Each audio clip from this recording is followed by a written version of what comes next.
you today? Just Ducky, how are you? Just great. So There we you go. guys are speaking French, Yeah. and They're helping me out to learn. I appreciate that.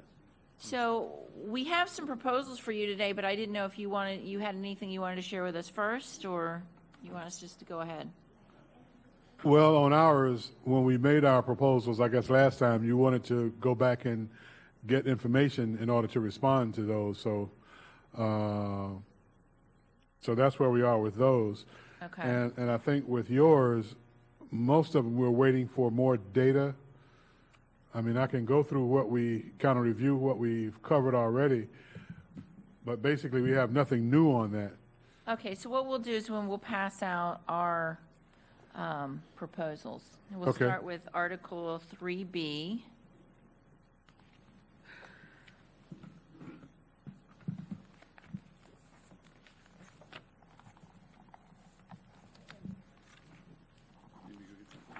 No, I'm not sure where it's buried on my desk. Yeah, right now I am. Just more your money, your stuff. Here.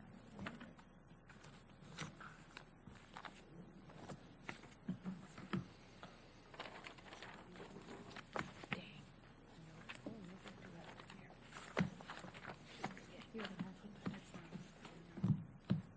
No, they're individual. So, you can just pass out 3B. Yep. And then we'll go through that, and Do you have an attendance sheet? I think it's going around. Okay, thanks. All right, just wanted to make sure, that's all.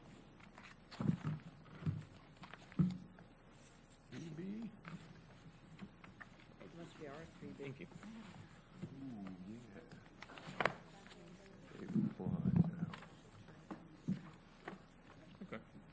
Thank you.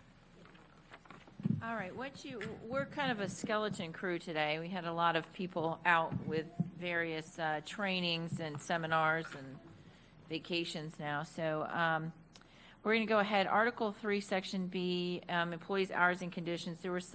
This is in response, your counter proposal to your response.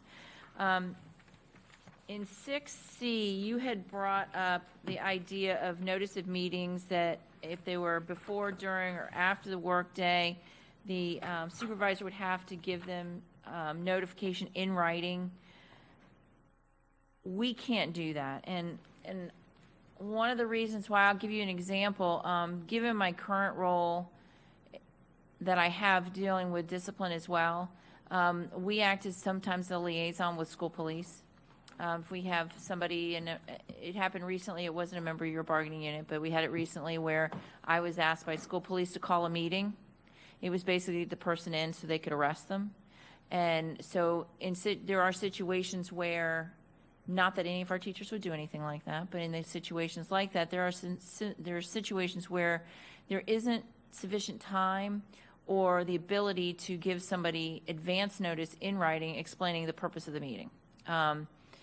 In the situation I'm talking about, I couldn't possibly give them that information. They would not have shown up, and it would have caused a lot more problems and created problems for the employee, in addition to problems for the district as well. But in a regular, ordinary situation, if a principal walks by, let's say Randall in the hallway and says, hey, Randall, can you come by and see me at 2 o'clock today?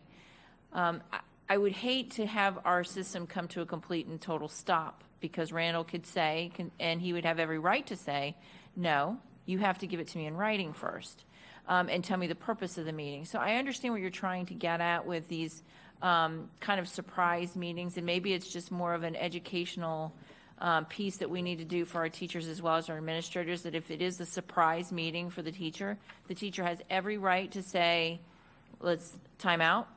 I get a rep. I want a rep here before we continue. And that principals need to understand that they're well within their rights. Anytime they've called us and explained, well, they want a rep to meet with me. And I always tell them, well, what's the harm in giving them a representative? And a lot of times they hear, well, it's a timing issue. We can't get the rep from CTA here for another 3 or 4 days. I need to talk to them now. So I think it's got to be a little give and take on both of our parts of being a little flexible when it's an emergency, like a parent complaint about something that's urgent that needs to be addressed right then by the end of the school day. Having this whole idea of basically giving them a calendar invite with a detailed agenda of what's going on is what it could devolve into, and it could really hinder the operations of the school site for most of those little minor things that, hey, I just need to talk to you that, you know, Johnny's mom said that yesterday this kid was bullying him. Can you kind of keep an eye on that for me? A lot of those situations, I see where you're going with the discipline, and I'm probably just babbling at this point on this issue, but we can't do that. We can't meet that request. Well, If I could go through all of it, and then we can talk about it, just so you can see what our proposal looks like. For the compensatory time, you'll see we did not change the amount of time. What we would like to do, we did a polling, and I went and spoke to the elementary school principals, and we've done some informal polling with the other groups of principals as well. It's our understanding that a lot of principals give comp time without counting it. So we've talked to the principals about it, because I asked the elementary principals, how many of you let your teachers leave at 2:30 on a Friday? And I would say 90% of the principals raised their hand. I said, how many of you count that as comp time? And 0 of them counted it as comp time. So you'll see in our proposal where I think there's a disconnect. I think there are times where a teacher is earning comp time or believes they're earning comp time when it's not really earning comp time. But they're earning comp time, and then the principal's not letting them use it. I get that. So you'll see when I go through our issues that we're kind of addressing some of that. But at the same time, I think that principals are giving employees comp time without counting it as comp time. They're just saying, okay, like the day before spring break, as soon as the kids are gone, y'all are out of here. That last day of school, some principals say, hey, we're going to come in. We're doing a closing meeting, just a celebration of all we've accomplished this year. We have a closing meeting by a potluck breakfast, and by 10:30, everybody's out of there. Nobody is counting from 10:30 till 3 as comp time. And that is what it is. It's comp time, because they are a 7.5-hour duty day. So I get that from the principal's perspective, we've treated teachers as if they are salaried professionals under the Fair Labor Standards Act. And then when it comes to comp time, there's this idea that some teachers want to think of themselves as hourly employees. Well, I put in an hour here, I get an hour back. And that's something that we've collectively bargained. It's not required by law. So we understand that, but if we're going to give teachers the credit that they deserve for those hours that they're putting in addition, the open house and the parent-teacher conferences, we want administration to be getting equal credit for the time that they're letting teachers leave. So if you'll look at our proposal,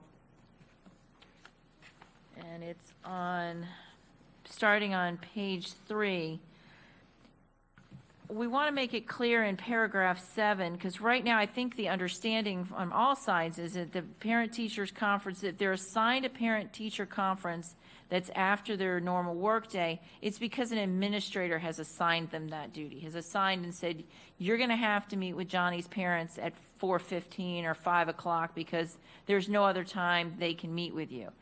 That's when comp time is available. But if a teacher decides on their own, I don't want to do the parent-teacher conferences between 2 and 3 because I have my own work I need to be doing in the classroom, or I have something else that I'm working on, and I personally, as the teacher, schedule it outside the duty day. That's not comp time. That is the teacher making that decision. And that's been my understanding of the contract for the last 16 years, that that's what it meant. So we just wanted to add, so it was clear to all teachers, that those parent-teachers conferences are scheduled by administration after their workday, not that the teacher decides to do that. And then in 8, we want that employees are going to get, and as part of their records, because it's their responsibility to maintain their comp time records, that they will maintain some kind of documentation from the principal that they were approved to earn those hours. So, and that's not going to come about in any real formal method as I see it. It can be as simple as the email with the open house is on this date from this time to this time. I know Dr. Atherley, I wish she was here, she told me about what they do on that open house day, that her PTO has a dinner for the teachers, and they have They bring in food, and some restaurant caters it, and so that the teachers usually stay after school. They have a big dinner together, and then they have this open house. But she counts all of that time as comp time. So in that case, just an email from her of what's going on that parent-teacher night would be sufficient to document it. But if a parent or a teacher says, well, I had this parent-teacher conference, what I'd want to see as the backup is the email from administration saying that you must meet with his parents after your duty day to back that up. And then going in, I know that you'd wanted them to be able to use comp time anytime, not only when students were not in attendance, but anytime students were not assigned to them. So in elementary, that would be their relief time, their planning, or their lunch. So what we can agree to do is that once per month, with at least 5 days prior notice, an employee can do that.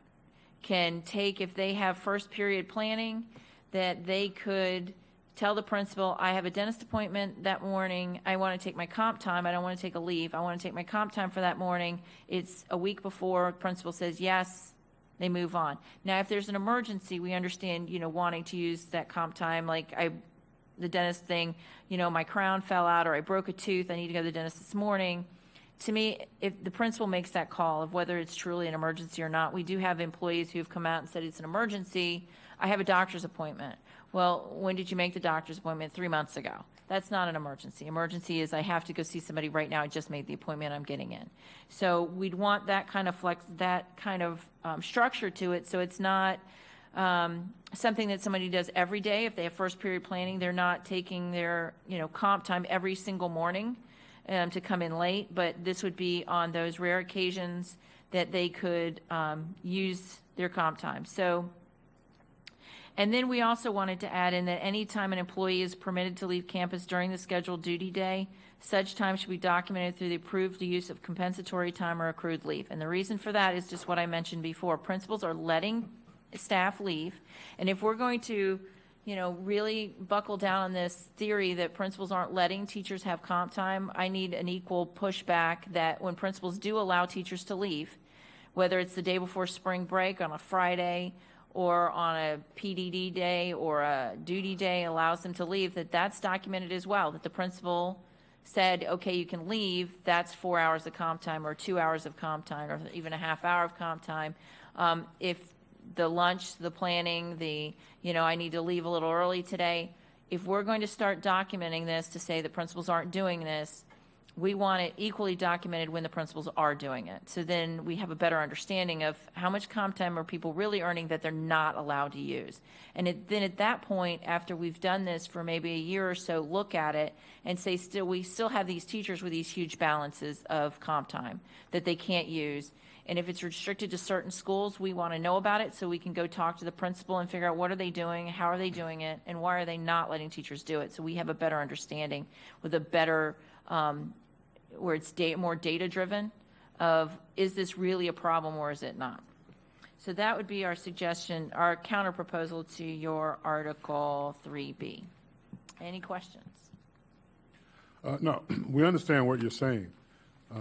We do have some challenges, but we'll talk about them. Okay. And get back to you on our response to these. Justin? And just to highlight another aspect of this that wasn't touched on, it's not just the ability to utilize accrued comp time. It's also, whether you can believe this or not, it's our position that there are administrators who use the offer of comp time as basically an implied demand that you must do certain things outside of the workday. So when an administrator comes up to you, in particular if you're on an annual contract, and says, hey, I need you to do this, I'll give you comp time, to an employee that can be fired every single year at the end of the school year, that's not an offer. That's a demand with a form of compensation that to date has no monetary value.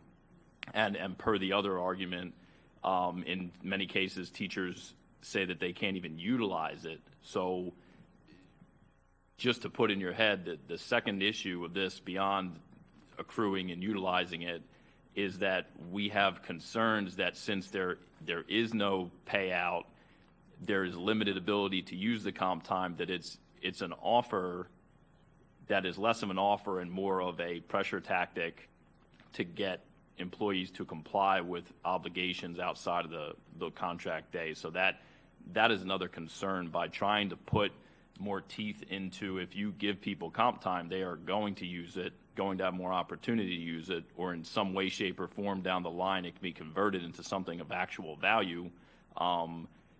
It might act as a mechanism to deter the administrators who are, in our opinion, abusing the offer of comp time to get additional non-contracted hour work out of employees. Like that's a big concern for us as well.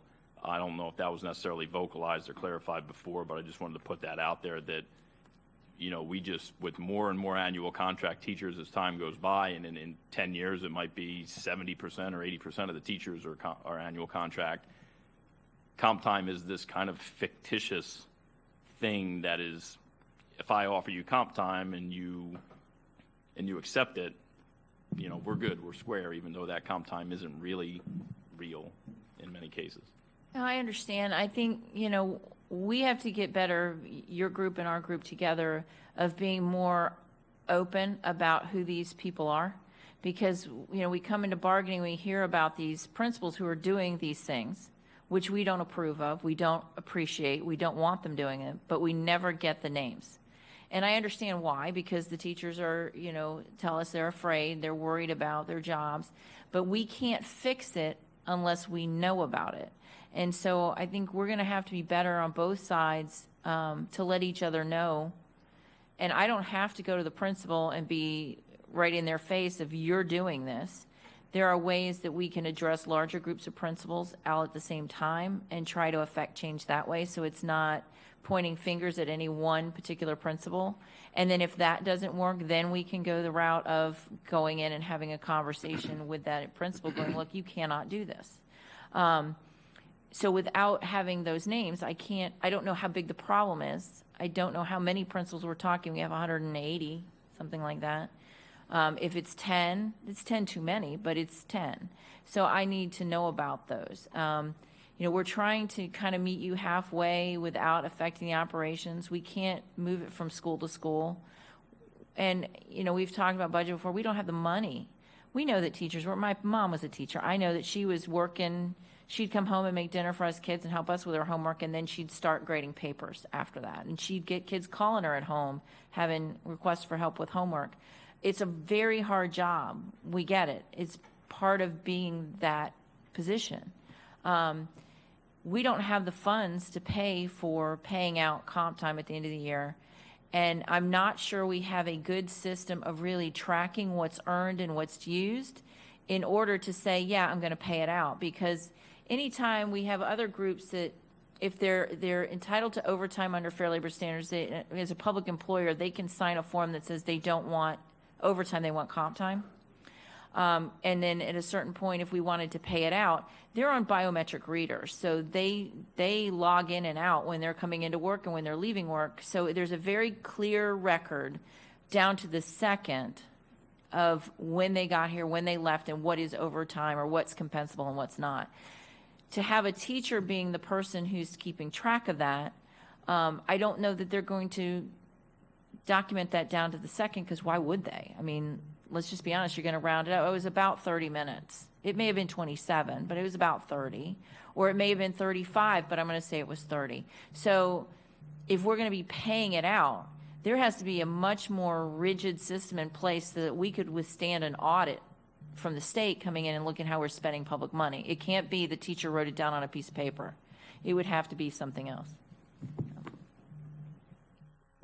Right. So I think to that point, and to go back to my previous point about and it might not, I'll give the benefit of the doubt that I think many administrators don't realize that when you offer someone comp time to do stuff outside the contract hour, many of them feel obligated to accept it. So it's not as if there's some coordinated and nefarious, we're going to get them by offering this, and if they don't do it, the threat of being fired is out there. I think it's just administrators think offering comp time is something that has meaning to it, but it really hasn't had that much. So if logistically the tracking of comp time and all that is an arduous task, then one of the potential solutions in general to the problem or concern is putting restrictions on or at a minimum giving some additional teeth to, as an administrator, you can't just go throwing comp time all over the place as if that makes you, a good partner in this offer.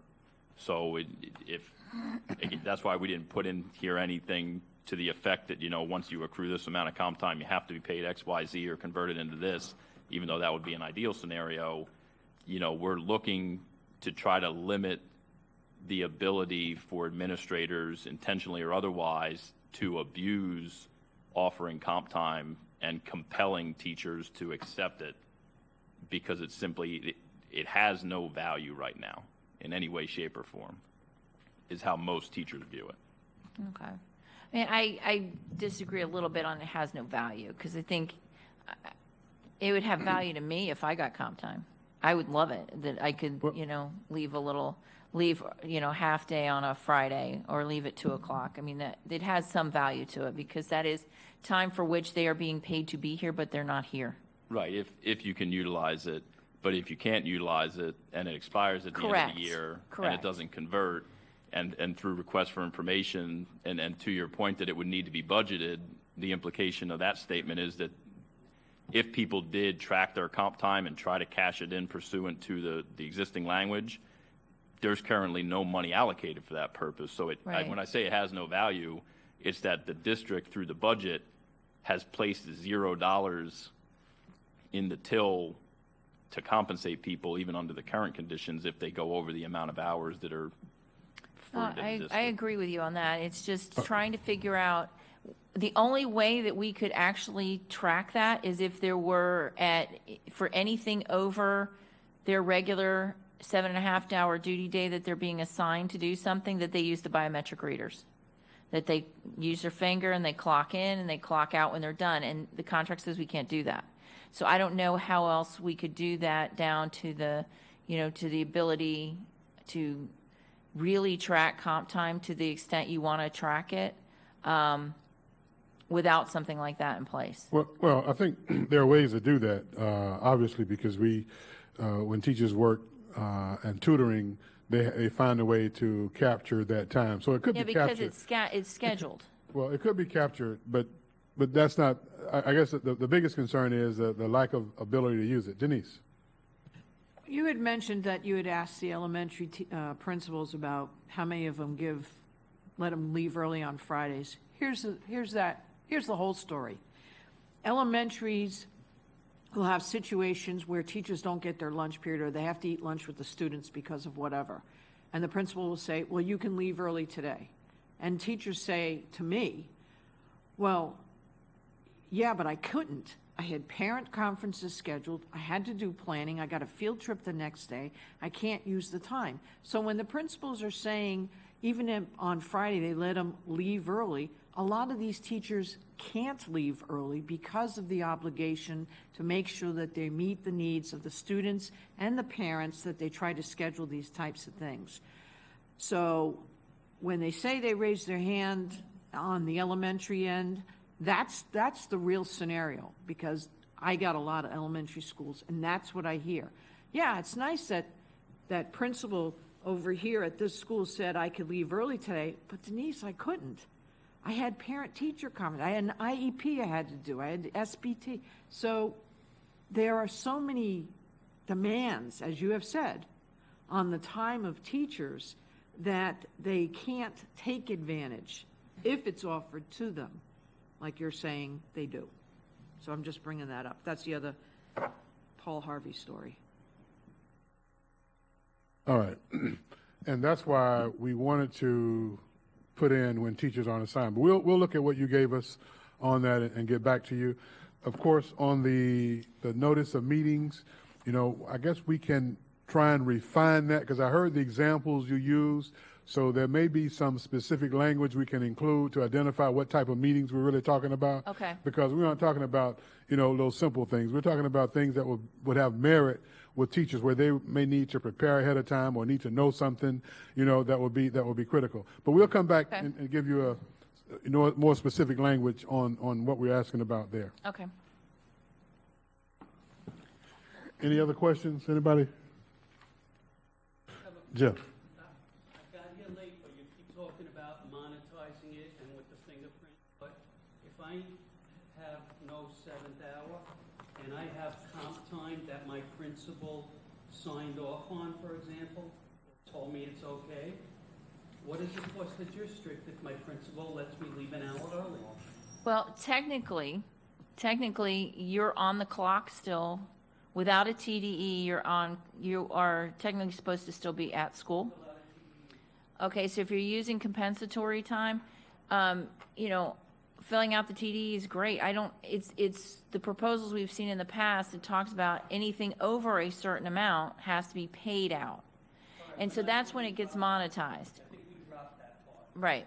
So that's what we're talking about is when we say that comp time has no value, the understanding or what I'm hearing is it doesn't have a monetary value, and so teachers don't feel that it has value. So Okay. that's where we're talking about it being monetized. Monetized is only though for if the open house and the teacher meetings go after or before school. But when the teacher asks me to come to a football game to help them, that's not monetized at all. That's just, she's giving me comp time. So if I can use it on a day that I don't have students in a class, that doesn't cost anybody any money, and I'm filling out a TDE. Well, see, technically, the problem that I'm seeing it too is compensatory time. Really, the only specific place you can earn it is open house and parent teacher. Anytime other than they're giving it to you is, outside the contract. Because if you look in 7, it talks about comp time for open house and parent teacher conferences. Right, so outside the contract, like if Right. she asks me to tutor after school. That's not listed in here. Right. So That just tutoring after says- school, if it's a district tutoring It's program, not that a has district set- tutoring okay. program. It has a set rate. So if you're doing something else, the contract doesn't really specify how else you earn comp time other than parent-teacher conferences and parent-teachers outside your regular duty day and open house. We know that it occurs. It's a past practice. It's just not in the contract because we know we have, in a lot of schools, they have 2 open houses. They have one in the first semester, one in the second semester. Teachers can come or not come. They have STEM night, curriculum night, multicultural night, all sorts of stuff. So we know that teachers are earning it. And so when we talk about monetizing it, it is any time that you are leaving the office and still being paid, there is a value to that. So, Not that. okay.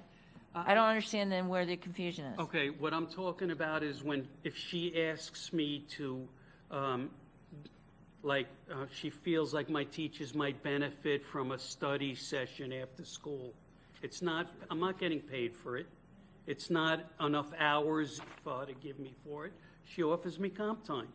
So 2 hours, and I stay till 5 o'clock. I do it. My kids benefit. I benefit. But I didn't get paid, and I'm not asking to get paid. I'm asking for comp time. When I have no students on a regular school day, I'm not asking for double dipping. I came in for 2 hours when I didn't get paid. Now give it back to me, just like the way you said you'd like to leave on a Friday afternoon. No, and I get that, but there's a very fine line when you talk about, well, I put in an extra 2 hours so I get 2 hours more. Because you are a salaried employee, when you start talking about that, it almost sounds like you're getting overtime, which is not, you're not eligible for overtime under the law. We're not Not permitted to asking do that. for it. And I get it. But I think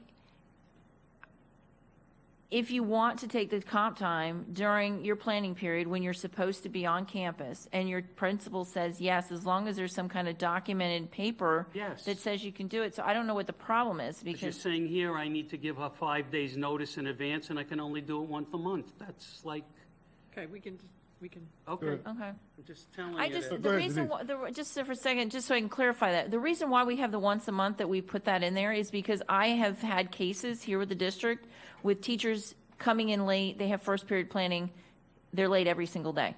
They come in right before second period. They're not there when they're supposed to be. So there's like that 15 to 20-minute window they're supposed to be helping on campus, and then they have their planning period.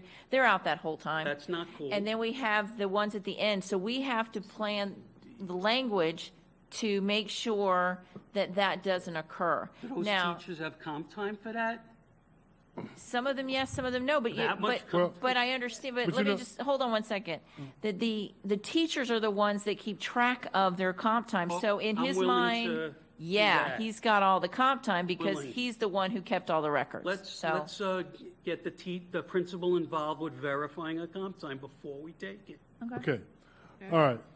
So one of the things I'm concerned about, you said that there's no contractual efforts other than the parent conferences and right, it's a open past house practice. well, there are other places in the contract where comp time is awarded for different things. Denise, go ahead. well, it's actually in that same article, it's actually in that same article, number 7. If you read, those employees who are requested and voluntarily attend such activities will be granted additional compensatory time, which may be in addition to the 20 hours that can be earned above. So it's talking about additional activities outside of the workday. And also for the elementary level, under section B, number 5, we got some typos. B, elementary people who lose their relief time get comp time also. I stand corrected. I misspoke. Okay. No, I'm just so But that. a lot of, and I guess I meant by that, a lot of the things that we do, the extra open house, the STEM night, all of that stuff, a lot of that has been the practice of the district, and that's how I see it. It does have in the contract those provisions, and I appreciate you pointing those out. And thank you for trying to understand.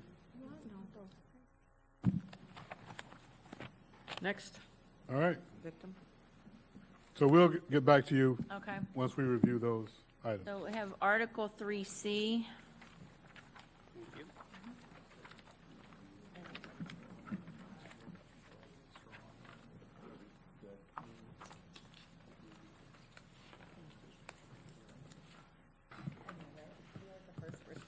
What you had requested in your proposal was that the tentative assignments be provided at least 2 weeks prior to the end of the voluntary transfer period, and that teachers who are in at least their 5th year, consecutive year of employment with the district, and they haven't taught a grade or subject in 3 years and they're assigned that, then they get to extend that voluntary transfer. We've kind of met you halfway, as you'll see. After talking to her, finding out when our budgets are provided to the principals, and I think it's going to be a squeeze for them because of testing and all the other stuff that they're required to do right up to May, but we can agree that tentative assignments will be given in writing by May 1st. And then if there's changes in the assignment after May 1st, the administration notifies them by telephone with a follow-up by email. We took out mail. It's getting it's an expensive proposition if we move it further back. But especially May 1st to the end of school, they're there. We can use a phone call, follow up with email within 10 days of making that change. So we can't agree to that. We can't agree to extending that, extending the voluntary transfer period for the 5 and 3. We floated that around with our academic folk, and they're just not interested in doing that. So we've met you halfway on this one.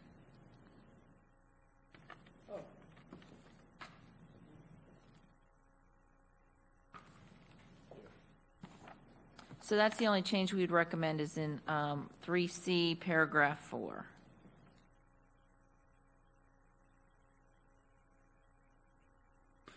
All right, Okay?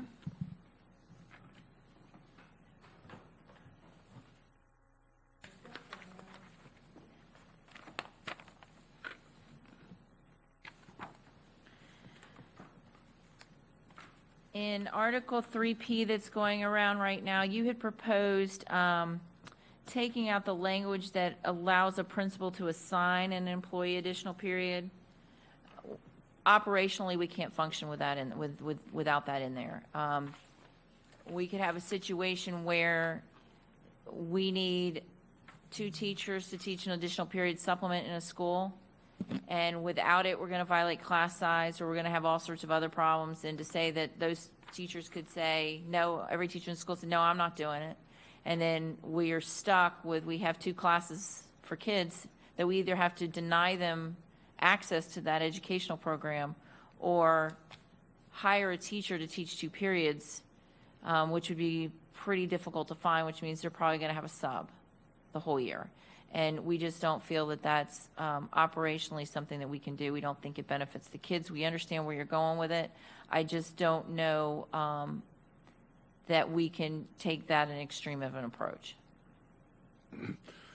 You know, that language is hasn't always been here, where you can assign. That was something that was added in maybe 6-7 years ago. Probably when we started having a teacher shortage. Yeah. So, but what you just explained, the teacher shortage didn't create that. It's just No, I having. think part of it was class size, part of it was a teacher shortage and finding enough teachers to teach the classes that we need to offer or that we want to offer. A lot of times, I would think that, well, I'm not going to speculate on that, but I have just had conversations with the executive cabinet, with our academic folk, that we cannot do that.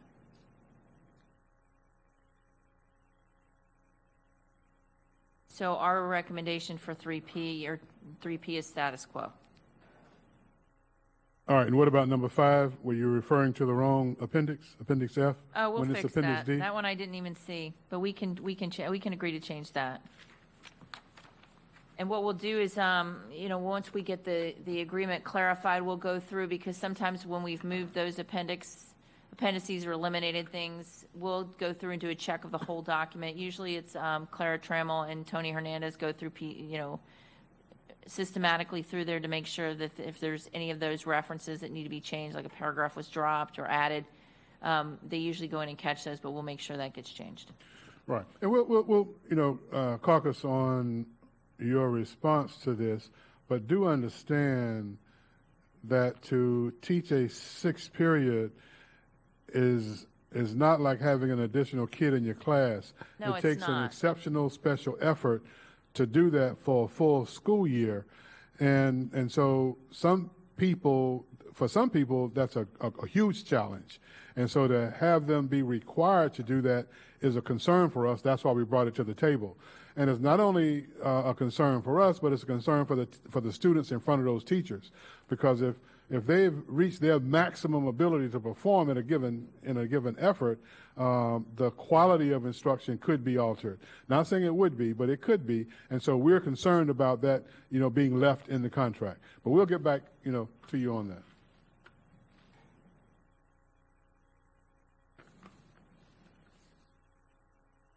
Thank you. Okay, I just came up with an idea. I'll have to float it by some people, though. Maybe might help you with that a little bit. But our high school principal isn't here, and our middle isn't here, so I want to run that by them first. But I think I may have a the law of solution. diminishing returns, where you get to the point where. No, I get it. Just- I do get it. I think I might have not a perfect solution, but maybe something that might help with that.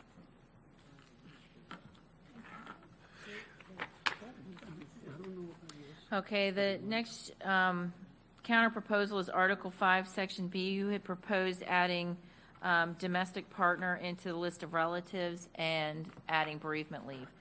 We can't do either one of those.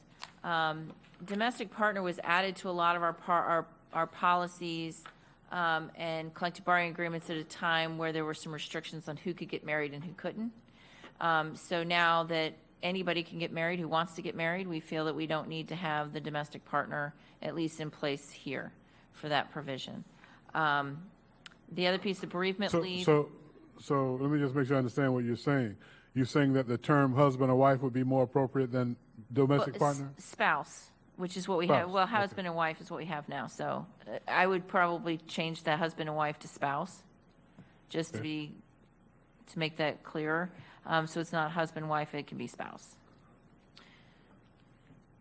And then for the bereavement leave, the cost of that, if every teacher were to take that, is excessive. I was batting the idea around with somebody yesterday of, is there any way we could maybe do a study for at least a year or so to look and see how frequently teachers are taking leave for bereavement purposes?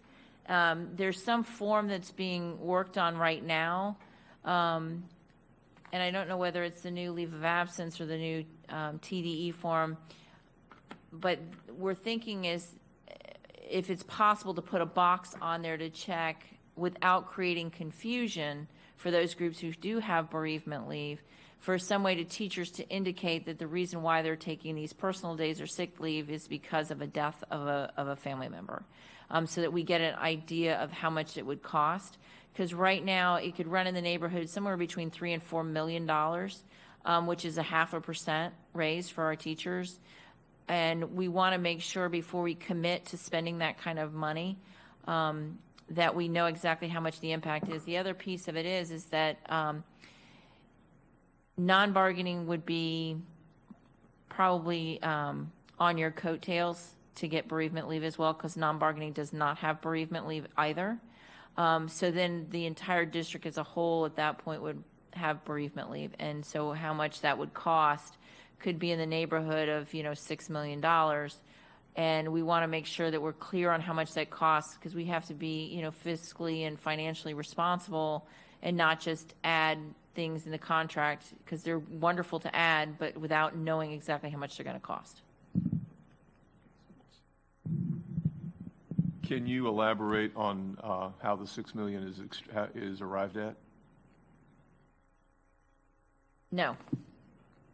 Only because our money people are not here, and they're the ones who give me the numbers. I don't calculate those myself because they don't trust me to do math. Do you have any figures as to, because we know that bereavement leave is in other contracts, do you have any figures as to what's the percentage that's used by those bargaining units? We have them looking that up right now. I had a rough estimate, but I'm not ready to give that until I know that it's for certain, as to that's what the numbers are. So we are looking for that. Okay, so we're waiting until we can get some more data, because Okay. I don't know that we think it will be that kind of a cost. But of course, you just don't know for sure. But based on the research that we've done from other locals who do have it in place, because there are other districts in the state of Florida where they do have bereavement leave, and the cost is not that exorbitant in terms of the way in which it has been used on average. So, but we'll wait and see what you have. And Well, I'd like to see what data and research you have. So if you could forward that to me, we'd appreciate that. okay, all right.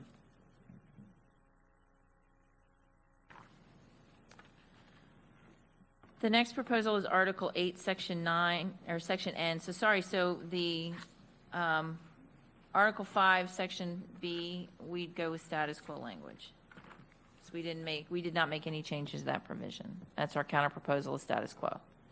Just so I'm making that clear. So the next counter proposal is Article 8, Section N, the mandatory in-service. That's coming around now. I know you had requested that we, make sure I have your exact language, is that we reserve time on every PD day for that purpose of completing mandatory in-service. One, as we've said before, a lot of the mandatory in-service is things that are trainings that are online that need to be completed within the first, 30 days, 60 days of the school year. So it wouldn't be appropriate to say that all the mandatory training can be then spread across the year, because it just actually can't, given the deadlines and timelines that we have. We did the calculations. We shared that with you before. It's 4 hours and 40 minutes of, give or take, of mandatory in-service training. So what we would recommend doing is just striking that language that had in there that we would report back no later than April 30th, 2019, or 2 months of the ratification of the agreement, to discuss, to know exactly how much mandatory in-service is required, and that it would be included as an additional item when negotiating the contract. So we would just take that out and leave the rest of status quo. Well, a couple of items we wanted to question you about in terms of required in-service. One has to do with the financials that's required for internal accounts.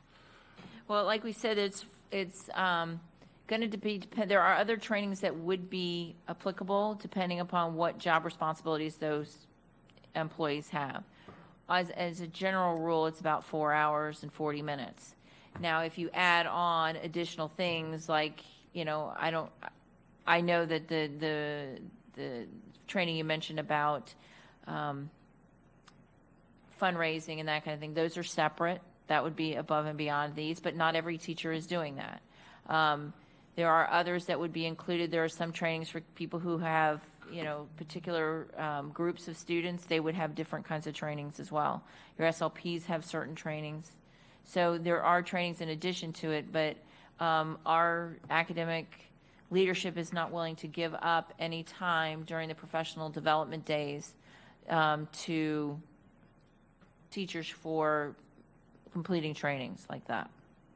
All right. The other area is the FSA training that's required. I noticed that wasn't listed here. Because it's not for not every teacher takes that training. These are the ones, what we did the research on is what is every teacher having to do.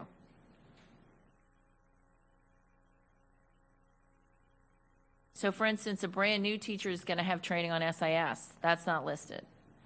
The SIS training was done as a bulk for everybody that is currently here, but a new teacher coming in would get some kind of training on SIS. They'd also get some kind of training on other systems at the school that would be mandatory as a new employee.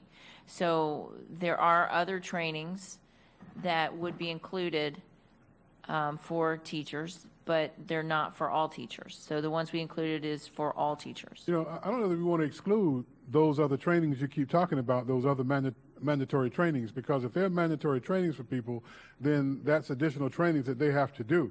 It's not like since everybody doesn't do it, it doesn't get done, and people shouldn't be compensated in some way for doing it. That's not what we're saying, and they are compensated if they're doing it at work. They're being paid to be here.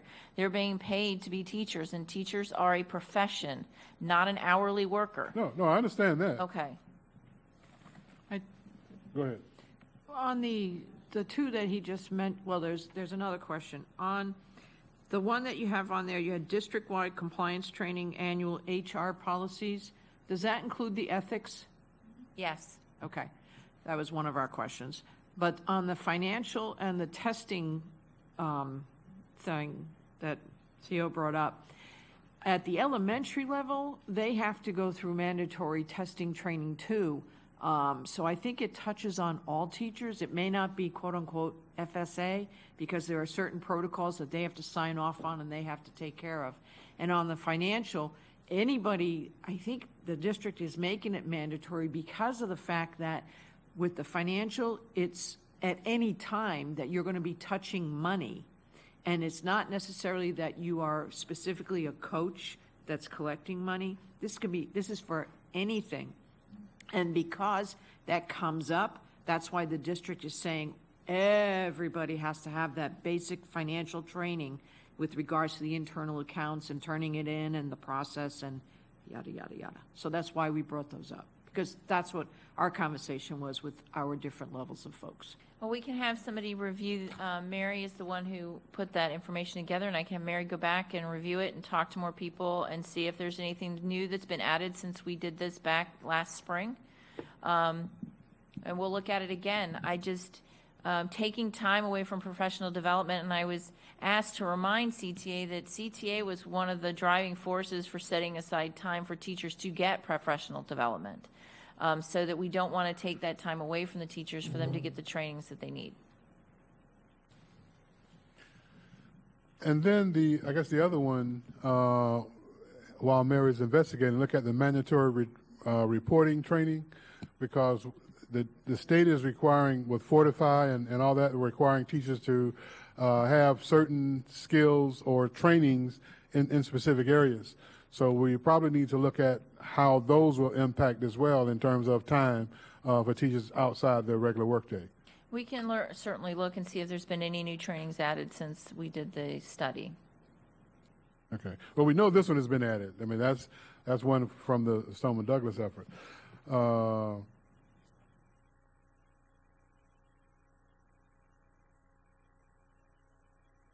right.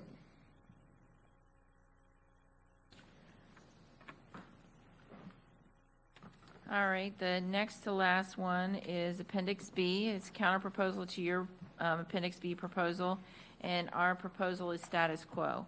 We know you wanted to add in, you wanted to increase some trainings. We don't feel that the money's available to do that and still give the teachers a across-the-board raise, which is what we want to do. We'd want you to put the money there, then start putting it in other places. The other one with the, and I believe I mentioned this last time, with the self-contained ESE teachers, non-gifted, getting $1,500 per year, and our differentiated pay sections of the contract, we're giving teachers $100 for Title I. We'd like to increase that. If we had the money to do this proposal, we'd rather put it in across the board to differentiated pay for all of those categories, not just for one. We would like to talk about having some type of ESE supplement in there, but $1,500 is extreme in comparison to what we provide with our other teachers that are in Title I or teaching other classes that we feel are equally important. And so your offer is in here? The offer is status quo. The language with differentiated pay is in Appendix A, where we talk about differentiated pay, and when we figure out how much money we have, Article 8, well, it's in either Article 8 or Appendix A where we have the money. One of those where we have One of those where we talk about the salary, which is what we'll be bringing back as soon as we can get some numbers from our budget people. That differentiated pay is in there. I know the board is interested in differentiated pay and creating some other categories, so it's something that we'll be bringing back, but the $1,500, that supplement is just, it's too costly. Okay. We'll get back to you on that. Now, the other item, though, is more of a correction as opposed to a new proposal. Well, you said it was a correction. We did not say it was a correction. We never intended to raise those in the method that we raised the other ones, simply because if you go back, we had just raised those 2 years before doing this to the $25 an hour, because they used to be the three, the additional period supplement, the supplemental hourly rate, and the mandatory in-service were all different rates. We set those at 25, if you remember. That was in the last 3 years. So we set that at 25 and changed the other supplements. We never intended to raise those the 10%. Okay. And one of those you're asking for is a 40% increase. I don't remember which one, but. Well, here's my concern. In the contract that was negotiated, it was all the supplements in Appendix B. These items were not excluded from that group of items in Appendix B. I hear what you're saying, and it's nice to say, but that's not true in terms of how it was presented. And so the presentation was that all these items in this supplemental area in B will have an increase of 5% 1 year, 5% the second year. Well, so that's what we're saying. I respectfully disagree with you, because when we gave you a proposal, we went through each one of those and we had them spelled out, that this is what it would be on this January 1 of this year, and this is what it will be January 1 of the next year. We did not change those, and that was purposeful. You may have perceived that that's what we intended to do. That was never our intent. Well, it's not intent, it's what was said and what was agreed to. It was never our intent to do that. Okay. We had just raised those, and that's why we did not agree to raise them again. Okay, well, I'll bring the contract agreement to our next meeting so we can kind of review that. Okay. And you can see what I'm talking about. I remember doing it, and I remember because there was a whole discussion about how we split the 5%, because I just did it 10% across. Yeah, it was a whole math thing. They laughed at me because I said, okay, 5% over 2 years, so 5% of this flat rate was X, and so I added X to this one and X to that one. And they, no, that's not how you do it. You got to add 5% here and then take 5% from this one, so it's actually more than 10%. We had this whole... Trust me, I we had remember that this discussion. That's true. The math piece is true. But you did not exclude anything, though. That's what I'm saying. This wasn't excluded. We excluded it by not changing it in the contract. The writing was very clear. It was not as if we wrote it and then somehow it dropped off.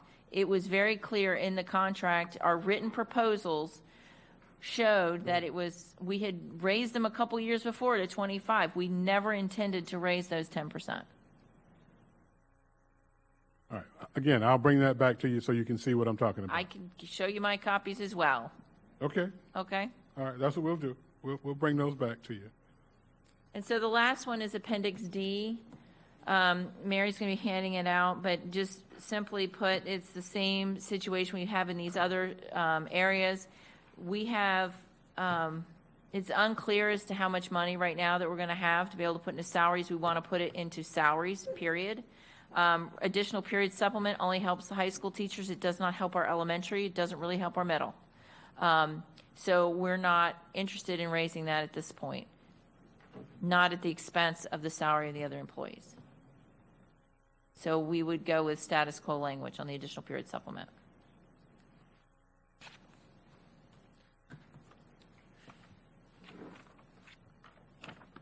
Thank you. And that is our proposals, or our counter proposals to what you gave us last time. All right. Did you have any counters to what we had proposed? Not at this time, no. Okay. So what would be the pleasure of CTA? Do you want to call it a day? And then we Yes. come back, I believe our next meeting is July 7th? No, July 9th. July 9th. Okay, well, it was lovely seeing you all. Thank you for coming. Thank you.